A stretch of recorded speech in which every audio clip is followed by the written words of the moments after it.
from the existing business and standardization and EU projects. We have one sector that is called Philips Home Healthcare Solutions, and the current portfolio of products and services addresses the challenges of chronically ill people living independently, addressing the loneliness and social isolation, delayed responses of emergencies, and remote patient management. For example, we have here the Lifeline business for people who are afraid of falling, where you have immediate access to a call center if an accident happened. We have Philips telemonitoring services and cardiac monitoring for remote patient monitoring and remote patient management. And we have Motiva, and I want to say something more about Motiva. Motiva enables patient self-management, so it's really an interaction with the patient in daily life.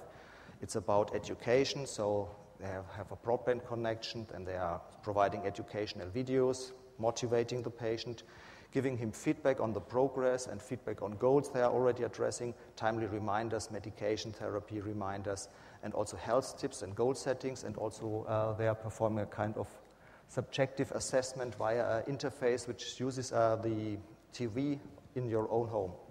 And this is one service, and it was already tested, and I will shortly describe the validation because I said that it's so important. We had two validation studies so far. The first one was that remote patient management via telemonitoring improved clinical and financial outcomes. This could be shown in the 10 HMS trial, which took place between January 2000 and July 2002 with 426 heart failure patients, and the outcome was that 26% fewer days in hospital than with nurse support and 10% cost savings over nurse support program.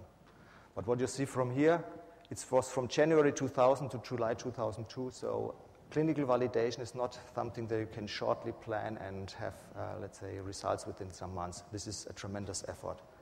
Another study from Motiva was a nice example. It was the first time that a provider and a payer, so it was Philips as provider and the Netherlands insurance company Achmea, worked together in, let's say, in a field trial with 200 patients.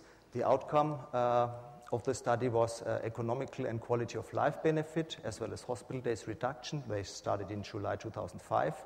The results are at the moment analyzed. People from Achmea estimate that there could be a benefit from 16 million euros. And what is very important, if this pilot reduces costs while increasing the quality of the treatment, then it could be also extended to patients suffering from chronic diseases like diabetes, like, let's say, COPD and other chronic diseases. But this is something we really have to foster forwards. I don't want to go because it was several times mentioned, and therefore you already see how important the Continua Health Alliance is.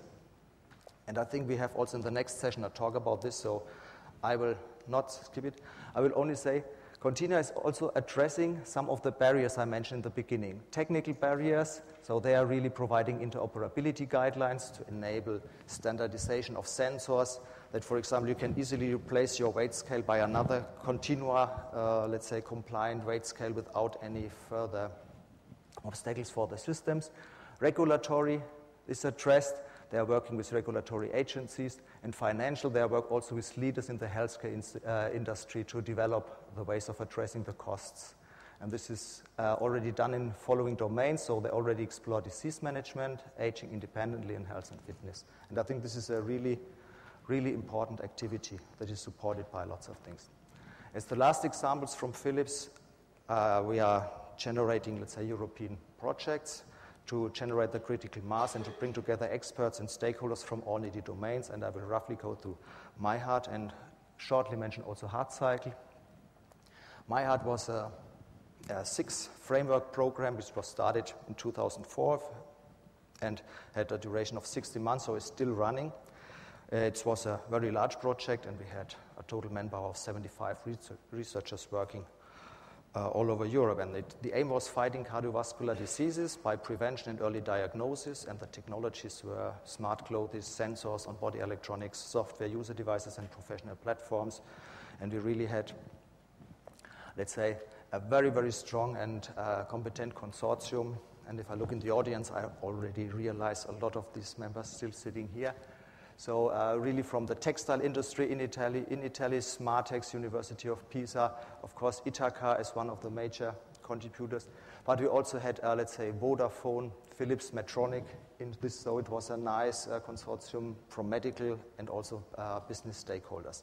The solution was using textiles as carriers for technology, so smart electronics that you can wear on your body, and this electronics is able to monitor, diagnose, and give also some therapy recommendations. And you can process this information via mobile or via home-based hubs to enable services remotely. And especially one, we developed in total 4 different systems, but one system was especially for heart failure management.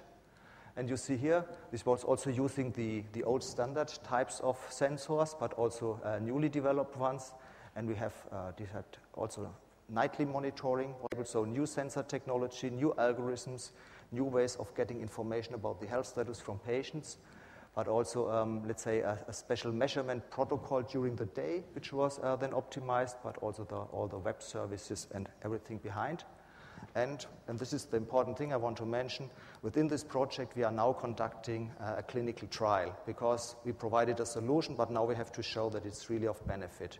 And the objective of this clinical trial is to detect trends in the measurements and compare non-invasive sensors against implants, because some of the patients will have implants.